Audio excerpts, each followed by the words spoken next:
Hey viewers, welcome to this video on Git and GitHub, where we are learning version controlling. Following the previous videos, we have seen that how we can set up a local repository and a remote repository. We have seen the visualization of Git commit. So now we are stepping ahead in Git. In today's video, we are going to explore about branching in Git. We'll explore about Git branch command. So without wasting much time, let's get started.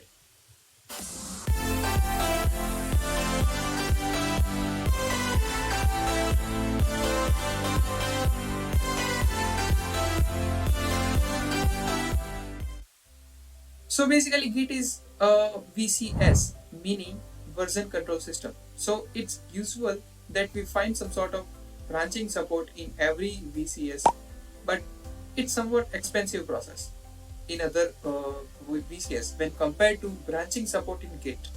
Some people call Git's branching support as its killer feature due to its lightweight nature, and which makes it nearly instantaneous, and switching back and forth between branches is just as fast. It's so powerful in Git that it has changed the way we developers develop. So previously in Git visualization, we have seen that we can make a commit. And when we make a commit, Git stores a commit object which contains a pointer to snapshot of the content we stage. Second thing, also the author's name. Third thing, also the email address of author. Fourth, and the commit message that you have typed. And lastly, a pointer to the commit that directly came before this commit. Basically, a pointer to the previous commit. So yeah, this is how Git stores the data, and using those pointers to the root project tree, so it can be recreated whenever we need it, and it is like snapshot. Whenever we need, we can get back to that, we can recreate that. So let's just take an example. Let's assume that you have added 3 commits. First commit, then you have added a readme file, and then added one text file. Now let's say you have changed the readme file and then the text file, and you now want to record the changes. So after the changes that has been done, you can stage the files and commit. And now when you commit, it will create a new snapshot on top of the latest commit. Now branch in Git is very lightweight pointers to one of these commits that you have created. You can see the default branch name in Git, which is master. As you start making commits, you are given master branch. So when you enter git init command, Git will by default create this branch. Now let's say you want to create a new branch called testing. You can do so by using commands called git branch followed by branch name that you want to create, and this will make a new pointer to the same commit that you are currently on.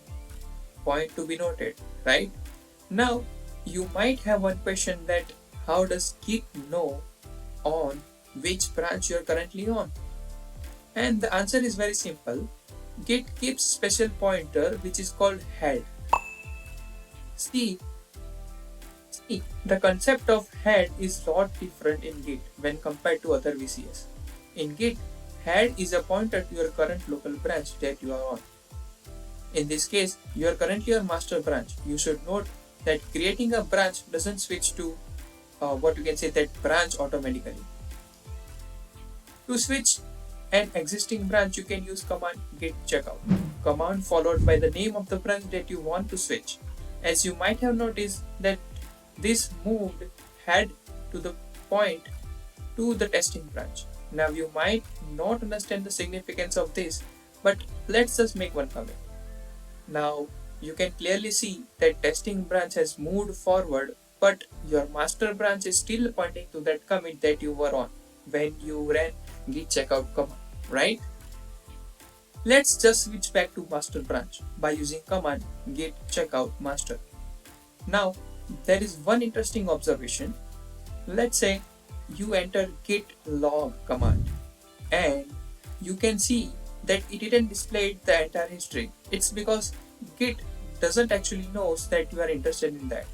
So it will just try to show you the part that what you can say in which you may be interested in specifically, or you can say if you want to see the history of some branch, then you can enter branch name followed by git log command. Now when you switch branches, the content of files and files in working directory will change. When you check out to some branch, git will take snapshot of that, what you can say, commit, and show the changes that you may have done in that branch. We'll see that, but for now let's just make a commit. Remember that we are on main branch. Now when you do this, you can see that your project history has diverged. You can create and switch to a branch when then you did some work on it and switch back to the main branch and did some work, right? Both of these works are isolated in separate branches. So the work that you have created when you created a new branch test, and then the work that you have created when you switch back to the main branch, that are totally isolated. You can switch back and forth between those branch and merge them together when you are ready. Remember, you did that using git branch, git checkout, and git commit commands. We'll see how to merge branches in upcoming videos. And yeah, this is from my side for today's video. Hope you have got the idea about branches in Git. Although we'll explore more by doing some practical work in upcoming videos. And tied up your seat till then. And yeah, that's it for today. We'll meet in the next video. Till then, keep learning and keep exploring.